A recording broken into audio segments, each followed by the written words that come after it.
السلام علیکم ورحمۃ اللہ وبرکاتہ۔ سب سے پہلے میں تمام احباب کا استقبال کرتا ہوں، خیر مقدم کرتا ہوں اس چینل درس قرآن پہ۔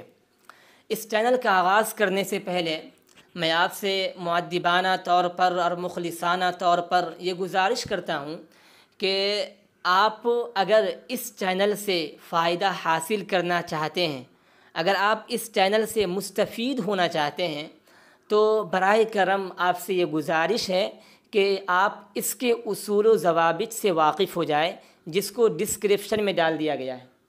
اگر آپ اس کے اصول و ضوابط سے واقف ہو جائیں گے تو آپ کو اس چینل سے فائدہ اٹھانے میں بہت ہی زیادہ سہولت ہوگی۔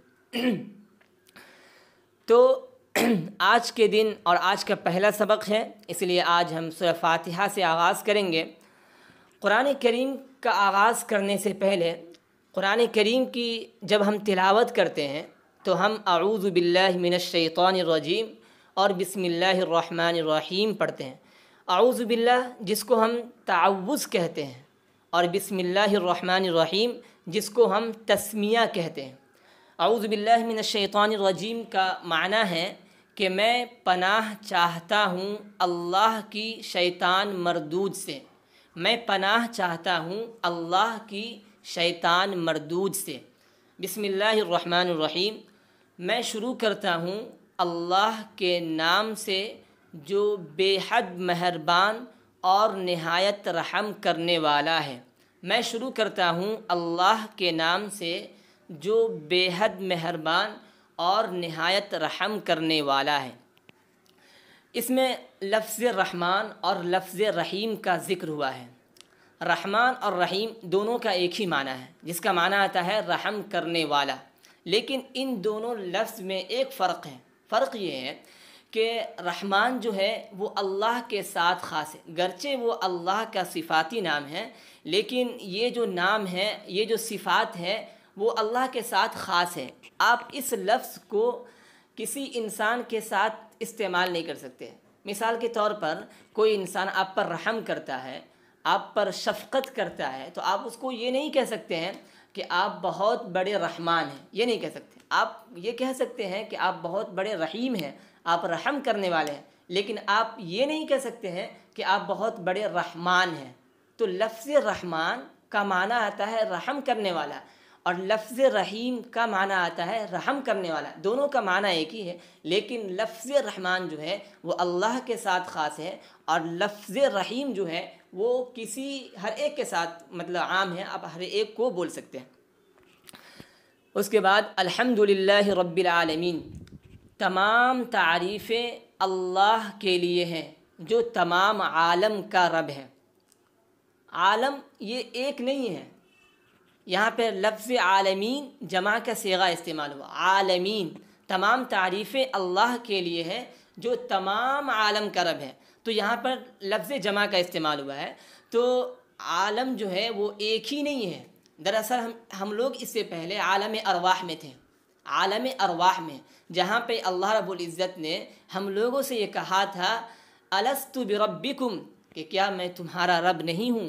تو ہم تمام کے تمام لوگ وہاں پہ یہ کہے تھے قالوا بلا وربنا، کیوں نہیں، آپ ہمارے رب ہے۔ تو میں یہ بتانا چاہ رہا ہوں آپ کو، اس کی تفصیلات میں نہیں جانا چاہتا ہوں، میں آپ کو یہ بتانا چاہتا ہوں کہ عالم جو ہے وہ ایک ہی نہیں ہے۔ ایک عالم ارواح جہاں سے ہم لوگ آ چکے ہیں، یہ عالم فانی جس میں ہم لوگ ابھی رہ رہے ہیں، ایک عالم قبر ہے جہاں پہ اگر ہم لوگوں کا انتقال ہو جائے وہاں پہ جائیں گے، پھر اس کے بعد دوبارہ عالم آخرت جس کو آخرت بولتے ہیں، یوم جزا بھی جس کو بولتے ہیں۔ تو خصوصی طور پر عالم جو ہے 4 ہے، لیکن عمومی طور پر کتنے عالم ہیں اس کی انتہائی نہیں ہے۔ تو یہاں پہ اگر کوئی انسان یہ اشکال کرے کہ عالم تو ایک ہی ہے لیکن قرآن کریم میں جمع کا صیغہ استعمال ہوا ہے، تو اس کا جواب آپ یہ دے سکتے ہیں الرحمن الرحیم، کہ وہ رحمان ہے اور رحیم ہے۔ رحمان کرنے والا بھی ہے، رحم کرنے والا بھی ہے، اور رحمان اور رحیم کی صفت سے متصف ہے، یعنی وہ رحمان بھی ہے اور رحیم بھی ہے۔ مالک یوم الدین، وہ یوم جزا کا مالک ہے۔ یعنی قیامت کے دن کا مالک ہے۔ یہاں پہ جو یوم جزا جو خاص کر دیا گیا ہے، تو اس سے بعض لوگوں کے ذہن میں یہ بات آ سکتی ہے کہ یوم جزا کا مالک ہے، اس کا مطلب یہ ہے کہ یوم جزا کے علاوہ کا مالک نہیں ہے نا۔ جیسے کہ اگر کوئی انسان یہ کہہ دے کہ میں فلاں چیز کا مالک ہوں، میں اس گھر کا مالک ہوں، تو اس سے یہ بات ظاہر ہوتی ہے کہ وہ اس گھر کا مالک ہے، اس کے علاوہ دوسرے گھر کا مالک نہیں ہے۔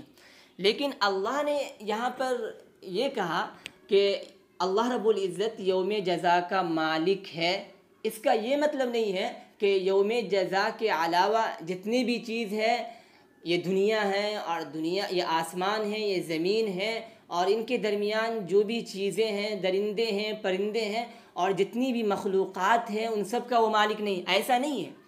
اللہ رب العزت کے کہنے کا مطلب یہ ہے کہ اللہ رب العزت ان تمام دنیا کا مالک بھی ہے اور یوم جزا کا بھی مالک ہے، یوم جزا کا بھی مالک ہے۔ تو یہاں کا بھی اشکال ختم، یوم جزا کا مالک ہے، مالک یوم الدین اللہ رب العزت یوم جزا کا مالک ہے۔ ایاک نعبد و ایاک نستعین، کہ ہم آپ ہی کی عبادت کرتے ہیں اور ہم آپ ہی سے مدد چاہتے ہیں۔ اس میں انسان اپنے عاجزی کو ظاہر کر رہا ہے اس آیت میں، کہ انسان یہ کہہ رہا ہے کہ اے اللہ، ہم آپ کے علاوہ کسی سے کوئی چیز کا مطالبہ نہیں کرتے، کوئی بھی چیز کا مطالبہ نہیں کریں گے، دینے والے آپ ہی ہیں، اور عبادت کے جو لائق ہے، عبادت کے جو مستحق ہے، وہ آپ کے علاوہ کوئی ہے ہی نہیں اس دنیا میں۔ تو انسان اس آیت میں اپنی عاجزی کو ظاہر کر رہا ہے، ایاک نعبد، کہ ہم آپ ہی کی عبادت کرتے ہیں، و ایاک نستعین، اور ہم آپ ہی سے مطالبہ کرتے ہیں۔ ایسا نہیں کہ ہم عبادت تو آپ سے کرتے ہیں لیکن مدد کسی اور سے چاہتے ہیں، دعا کسی اور سے کراتے ہیں اور کرتے ہیں، کسی اور سے مانگتے ہیں اور کسی اور کے سامنے جھکتے نہیں، ایسا نہیں ہے۔ انسان اپنی عاجزی کو اس آیت میں ظاہر کر رہا ہے۔ ایاک نعبد و ایاک نستعین اہدنا الصراط المستقیم، کہ اے اللہ آپ ہمیں سیدھے راستے پر چلائیے۔ سیدھے راستے سے کیا مراد ہے؟ سیدھے راستے سے مراد ہے، آگے اس کی تفسیر موجود ہے، صراط الذین انعمت علیہم، ایسے راستے پر چلائیے جن پر آپ کی نعمت ہے۔ اہدنا الصراط المستقیم، اے اللہ آپ ہمیں سیدھے راستے پر چلائیے۔ اب سیدھے راستے کی وضاحت ہو رہی ہے، صراط الذین انعمت علیہم، کہ ایسے راستے پر چلائیے جن پر آپ کی نعمت ہے۔ یعنی اس آیت سے مراد یہ ہے کہ جو انبیاء کرام علیہم الصلاۃ والسلام ہیں، جو علماء کرام ہیں، جو اللہ کے دین کو عام کرنے والے ہیں، جو اللہ کے محبوب ہے، جن پر اللہ رب العزت کی نعمت ہے، آپ ایسے راستے پہ ہمیں چلائیے، ان کے علاوہ کسی اور راستے پر آپ ہمیں مت چلائیے۔ غیر المغضوب علیہم، صراط الذین انعمت علیہم، اس کے بعد ہے غیر المغضوب علیہم ولا الضالین، کہ نہ کہ ایسے راستے پر چلائیے، غیر المغضوب علیہم ولا الضالین، نہ کہ ایسے راستے پر چلائیے جن پر آپ کا غضب ہے، جن پر آپ کا غصہ ہے، ولا الضالین، اور نہ گمراہوں کے راستے پر چلائیے۔ تو صراط الذین انعمت سے لے کر کے آخر تک میں اللہ رب العزت سے انسان عاجزی کو ظاہر کرتے ہوئے یہ مطالبہ کر رہا ہے، وہ یہ دعا کر رہا ہے کہ اے اللہ آپ ہمیں ایسے راستے پر چلائیے جن پر آپ کی نعمت ہے، جن پر آپ کی رحمت ہے، اور ایسے راستے پر آپ ہمیں بالکل نہ چلائیے جن پر آپ کا غضب ہے، جن سے آپ ناراض ہے، جن پر آپ غصہ ہوتے ہیں، اور نہ ایسے راستے پر چلائیے جو گمراہ ہے، جو گمراہی کو عام کرنے والے ہیں، جو فحش گوئی کو عام کرنے والے